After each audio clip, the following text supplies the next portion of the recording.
Yeah.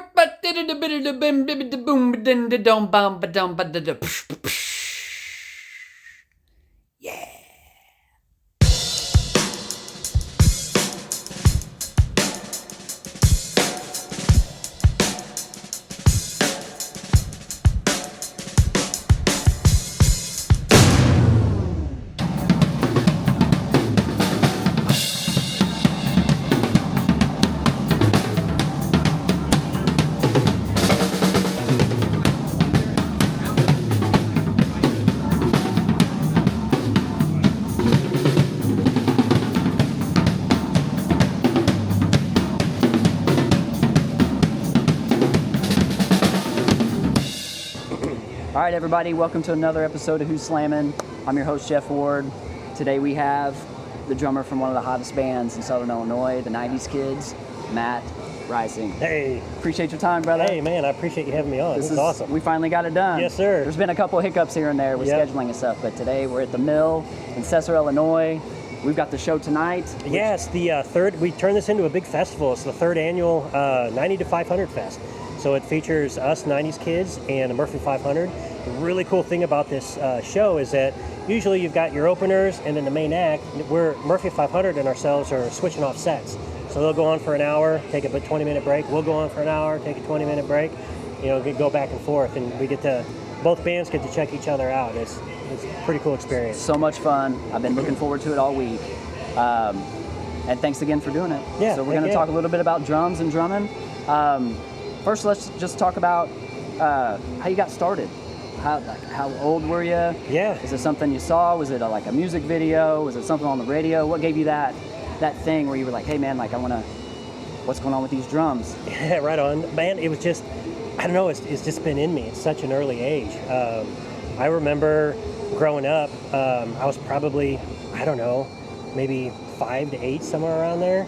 My grandma had a big cake pan, or like a Tupperware, a big circle Tupperware, and she put suspenders on it, and my great-grandpa got 2 wooden dowels and made me 2 drumsticks. Cool. And I just run around, you know, beating the Tupperware thing, and then I started in the grade school band in 5th grade, played snare, and then went all the way up through high school, marching band, you know, all that good stuff, jazz band, all that. Awesome. Was in it all.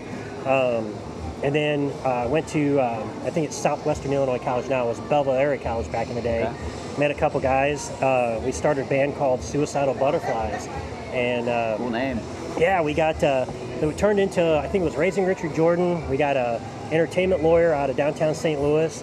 And they never went anywhere, you know, but we got shopped around. It was pretty cool. And fun stories, good memories. Yeah, man. Yeah, that's awesome. So how old were you when you were doing that project? Probably, that was right outside of high school, so yeah. I don't know, like 19.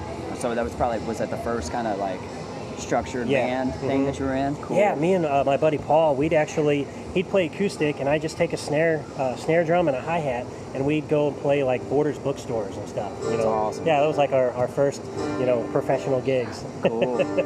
So how did the 90'S Kidz kind of come together? Tell us a little bit about that. So I moved down. I'm from Collinsville, born and raised. Moved down to Southern Illinois, and I met Matt Bosler, our lead singer with 90'S Kidz. Yep. We formed a band. That was the summer of 06. That was an awesome summer, man. Bought a house down at Lake Egypt. Got a band together with Boz called My Patience. Cool. And that took off really well. We were kind of like the local heroes of the area for a while. That was a lot of fun. And then kind of jobs took us other places. And Boz and I have always been talking about getting back together. We want to do something. And we're like, hell, what a better way to do it than do a 90's tribute band? You know, awesome. Going back to the roots, you know, well, not roots, but, you know, back to the good old times. Yeah. Maybe they're the roots, but I mean, then we got Dusty from Darling Parade and Corey Newcomb, all awesome players. We just brought in Chris Chamness. He's our, what we call our Swiss Army knife, playing keys, vocals, and it's a great guitar player. And it's just morphed into just a really fun project. Yeah. And we were talking a little bit about the new addition and the keys and the guitar and like how full the sound is now, and like not that it wasn't before, because if you haven't caught the 90'S Kidz, you gotta catch them. So cool, but even through sound check, It sounds really good. Thank you. Yeah.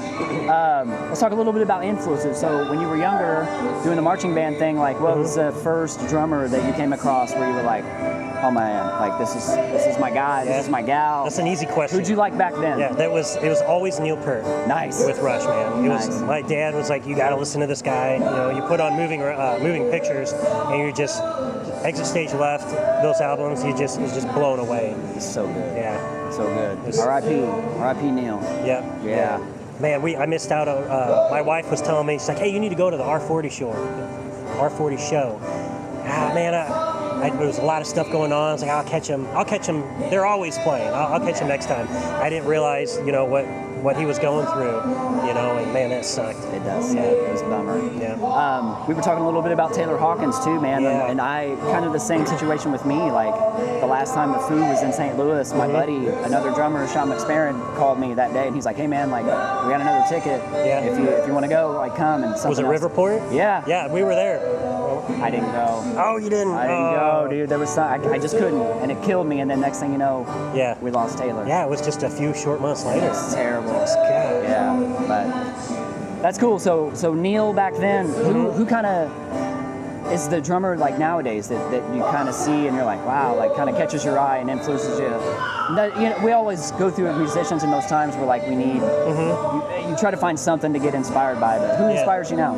It's still Taylor for me. Still Taylor. Yeah, man. I listen to all them records, and just like something else, like not so much drums, but like music in general. Like I love every kind of music. I'm really huge into Revolution right now, rock reggae groups. Cool.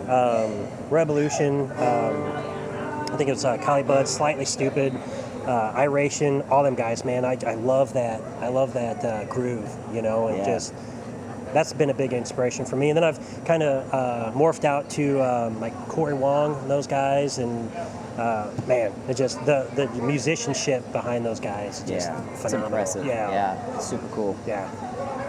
Let's talk about favorite shows. 90's Kidz is the in-demand band in the area right now. Yeah, thank you. What kind of areas, what kind of shows have you guys played in the past where you're like, man, that you got done with that one, they were like, that one was just kind of like next level kind of fucking this one fun. right here. This one here? Is our This third is the annual. one? Yeah, this is, man, these guys come out to party. Cool. It's pretty cool.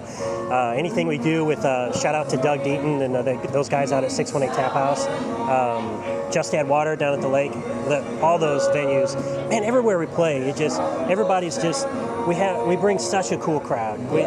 Everybody loves to come and have a good time, and I don't know what else to say. It's so much fun. Just a cool it's so much feeling. fun. The shows that I've been to, I haven't seen the 90's Kidz. The schedules just haven't aligned. It's been a little while. At Ash Bash, I think, was the last time. Yeah. It might have been at Ash Bash a couple of years ago, maybe 2 or 3. But Yeah. We've been really they were fortunate. great. Yeah. So We've been really good. fortunate. So fun. We're booked out all year long, at least once a month all year, going into 2025.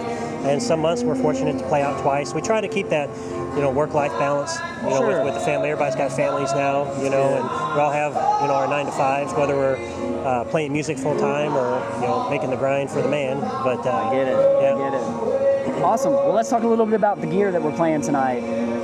Tell us a little bit about the tubs, about the kit. Man, I got my dream kit. I got a DW all collector series, all of maple.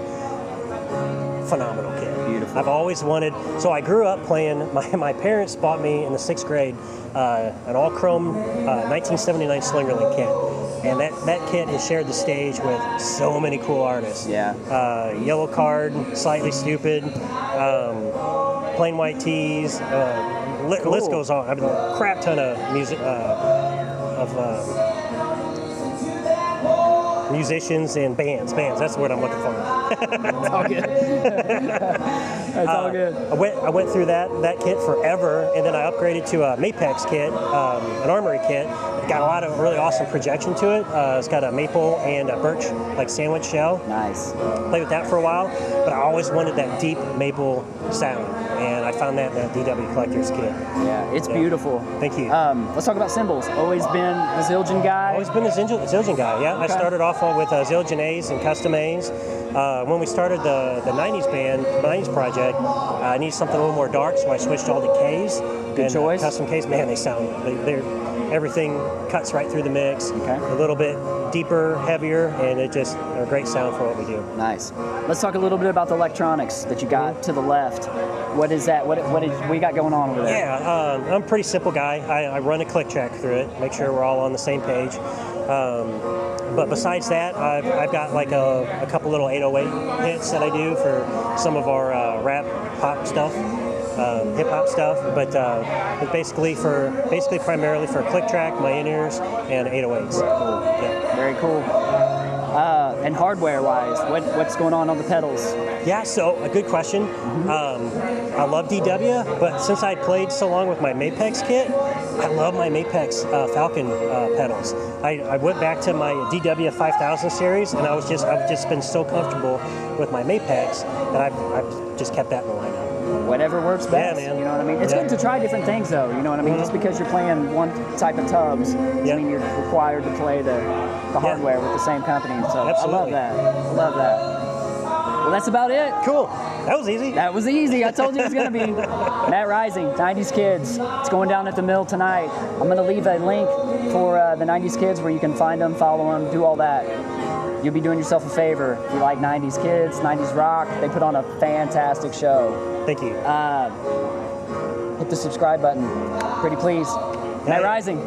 Thanks, brother. Yeah, good seeing you. I appreciate it. Yeah, thank you. Peace.